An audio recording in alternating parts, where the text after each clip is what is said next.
क्या आपने कभी सोचा है कि एक महान दिन को एक औसत दिन से क्या अलग करता है? क्या होगा अगर मैं आपसे कहूँ कि परिप्रेक्ष्य मतलब हमारे देखने में एक साधारण बदलाव आपके पूरे अनुभव को बदल सकता है? तो इस रहस्य को जानने के लिए हमारे साथ बने रहें। सभी को मेरा नमस्कार। आज हम रॉबिन शर्मा की द ग्रेटनेस गाइड की एक गहन अवधारणा समझ की आंखों से देखें पर चर्चा कर रहे हैं। यह सिर्फ स- धारणा के बारे में नहीं है, यह सहानुभूति और ज्ञान के बारे में है। तो आइए एक साथ मिलकर ज्ञान को अनलॉक करें। हमारी तेज तर्रार दुनिया में झगड़े और गलतफहमियां आम बात है, लेकिन रॉबिन शर्मा हमें चीजों को अलग ढंग से देखने की चुनौती देते हैं, समझ की आंखों से।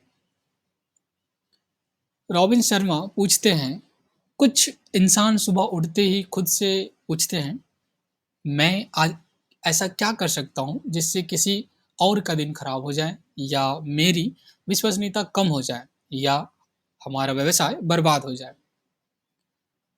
तो इसके लिए इसे समझने के लिए दो परिदृश्यों की कल्पना करें।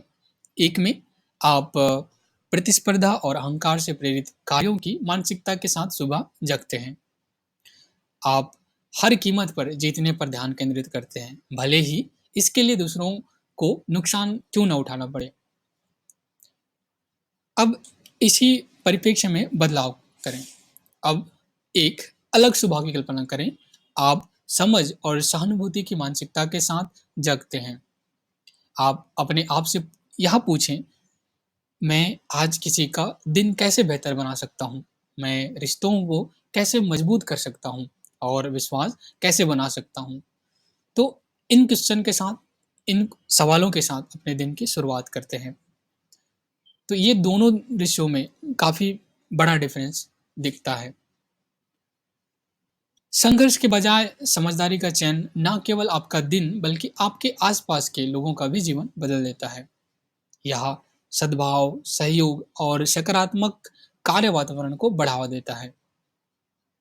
तो आप और हम अपने जीवन में सहानुभूति को कैसे उतार सकते हैं?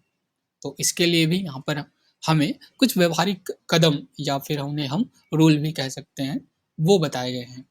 तो उनमें से पहला नियम है, अधिक सुने क्रम प्रतिक्रिया करें।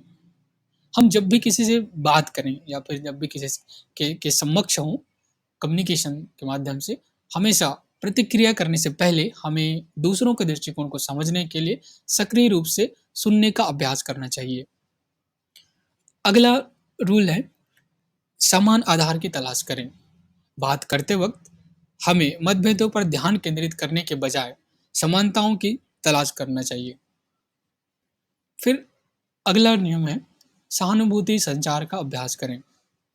हम जब भी किसी से बात करें उस वक्त हमें दूसरों की भावनाओं को मान्य करने के लिए, मतलब हम आपकी भावनाओं को समझ रहे हैं, यह उनको बताने के लिए हम कुछ इस तरीके के शब्द या फिर फ्रेज, वाक्यांश यूज कर सकते हैं, जैसे कि मैं समझता हूँ कि आप कैसा महसूस करते हैं।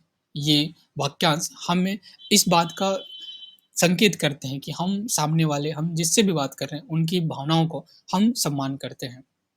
इसके थ्रू हम सामने वाले के साथ एक अच्छा रिलेशनशिप बनाते हैं जब हम उनसे बात करते हैं। तो अगला महत्वपूर्ण क्वेश्चन माइंड में आता है कि क्या सहानुभूति हमारे जीवन में एवं हमारे व्यवसाय में कुछ इम्पैक्ट क्रिएट कर सकता है?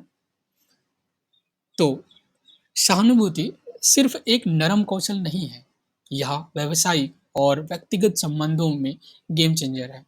यह आपके व्यवसायिक और व्यक्तिगत संबंध दोनों में काफ़ी ज़्यादा बदलाव ला सकता है। क्योंकि यह विश्वास पैदा करता है, संचार बढ़ाता है और वफादारी को बढ़ावा देता है। तो इन सब के माध्यम से आपके जीवन और व्यवसायिक में आपको एक अभूतपूर्व परिणाम मिलने की संभावना अधिक होती है। तो निष्कर्षतः समझ की आंखों से देखें एक परिवर्तनकारी मानसिकता बदलाव है जो अधिक खुशी, सफलता और संतुष्टि की ओर ले जा सकता है। तो आइए अहंकार के स्थान पर सहानुभूति और संघर्ष के स्थान पर समझ को चुनें और आगे बढ़ें। द ग्रेटनेस गाइड के इस ज्ञानवर्धक यात्रा में मेरे साथ शामिल होने के लिए धन्यवाद। आइए हमारी दुनिया में सहानुभूति, समझ और सकारात्मकता फैलाएं। यदि आपको यह मूल्यवान लगा तो विकास और ज्ञान की हमारी यात्रा पर अधिक जानकारी के लिए इसे लाइक, शेयर और सब्सक्राइब करना ना भूलें। अगली बार तक क्या हम सभी समझ की आंखों से देख सकते हैं और अपने और दूसरों के दिन उज्जवल बना सकते हैं।